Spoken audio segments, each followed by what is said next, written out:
suis sur le stand de IFP Énergie Nouvelle et je peux te dire qu'ici, ça souffle. Alors, je suis avec Philippe Gilbert qui travaille donc pour IFP Énergie Nouvelle. Et qu'est-ce que vous allez nous expliquer avec cette première expérience?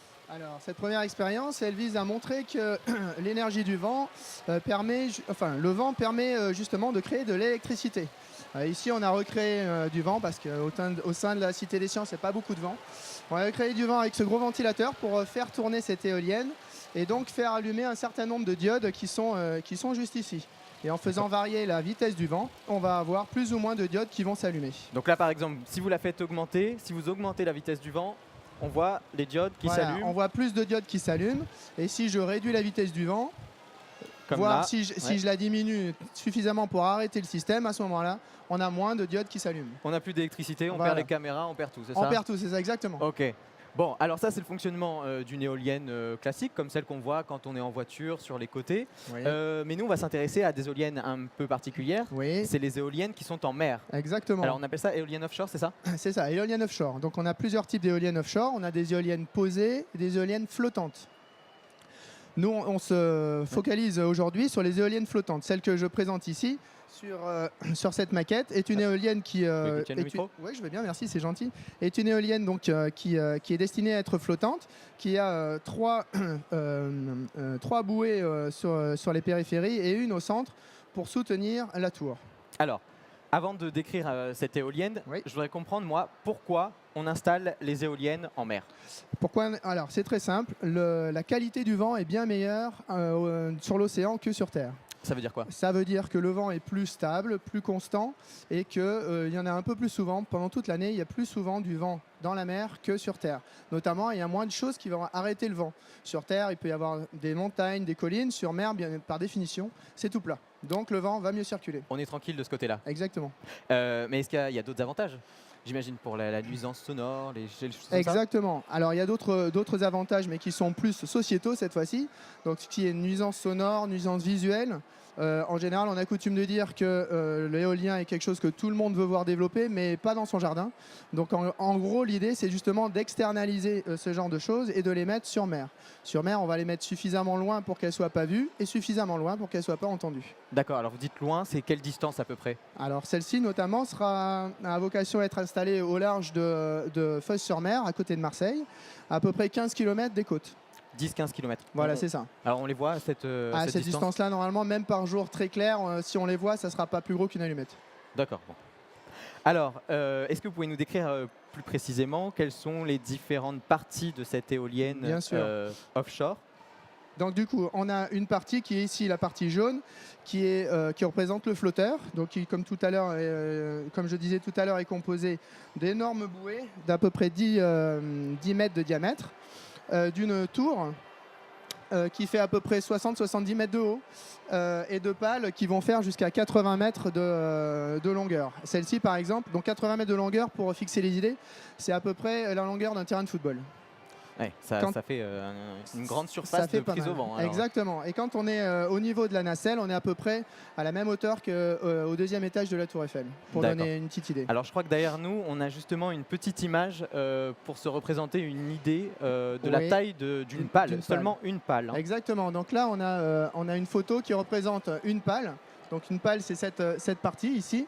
Et évidemment, si on regarde la taille d'une personne à côté, on commence à se rendre compte de la dimension que ça peut représenter dans la vraie vie. C'est assez gigantesque. Ouais, d'accord.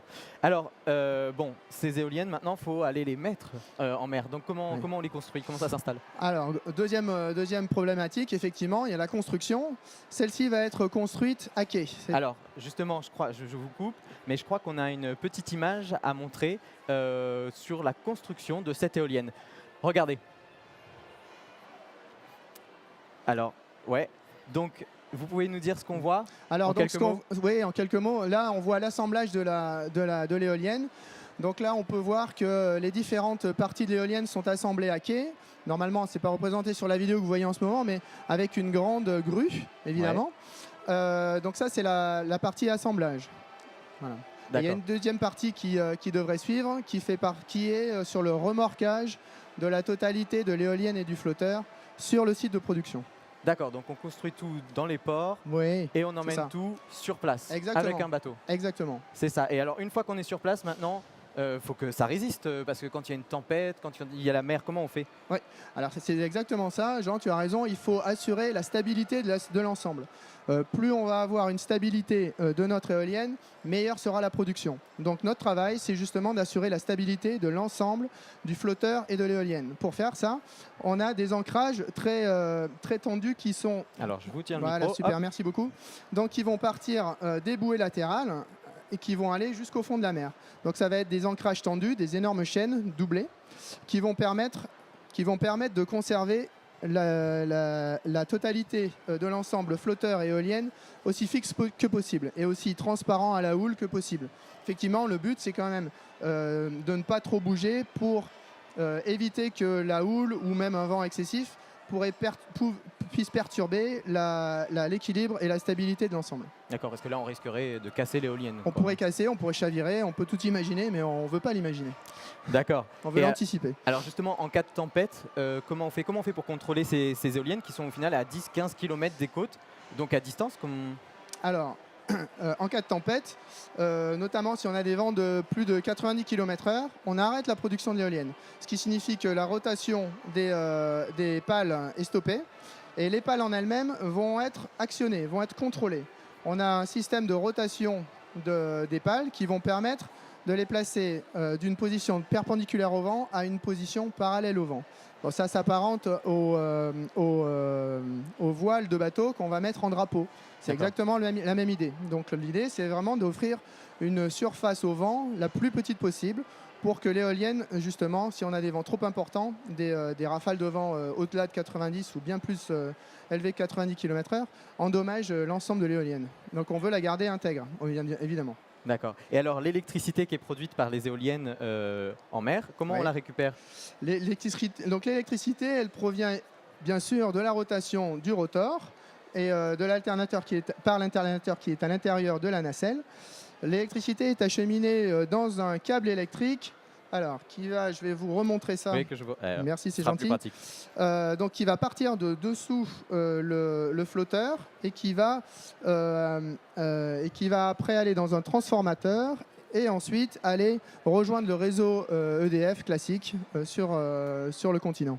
D'accord, très bien. Et alors, avec une éolienne comme ça, combien de foyers on peut alimenter? Alors, avec une éolienne comme ça, on peut espérer alimenter 6000 foyers en moyenne. 6000 foyers. Et alors, si on compare par rapport à une éolienne terrestre, on arrive à produire Alors, quelle quantité d'énergie? On a une meilleure rentabilité et une meilleure production qu'avec une éolienne terrestre, justement grâce à la qualité du vent dont on parlait tout à l'heure. Et vous avez un ordre d'idée à nous donner? Donc du coup, on estime jusqu'à 60% le gain quand on considère une éolienne en mer. Très bien. Et alors, pour l'instant, on rappelle que ça, ce sont des prototypes, Oui. mais il y a des projets qui sont en cours pour développer l'éolien offshore, c'est ça? Tout à fait, c'est ça. Donc c'est une maquette qu'on a ici. La taille réelle n'a pas été encore construite, mais d'ici 2 ans, normalement, il devrait y avoir un projet de construction d'éoliennes telle que celle-ci au large de Marseille, à 10-15 km des côtes. Et il y a d'autres projets qui sont encore à la phase d'études et d'engineering qui vont déboucher sur la construction d'éoliennes et la pose d'éoliennes au large de Bretagne et de la Normandie. Très bien. Bon, bah écoutez, je crois que maintenant, on sait tout sur les éoliennes. J'ai plus qu'à vous souhaiter bon vent. Merci à vous.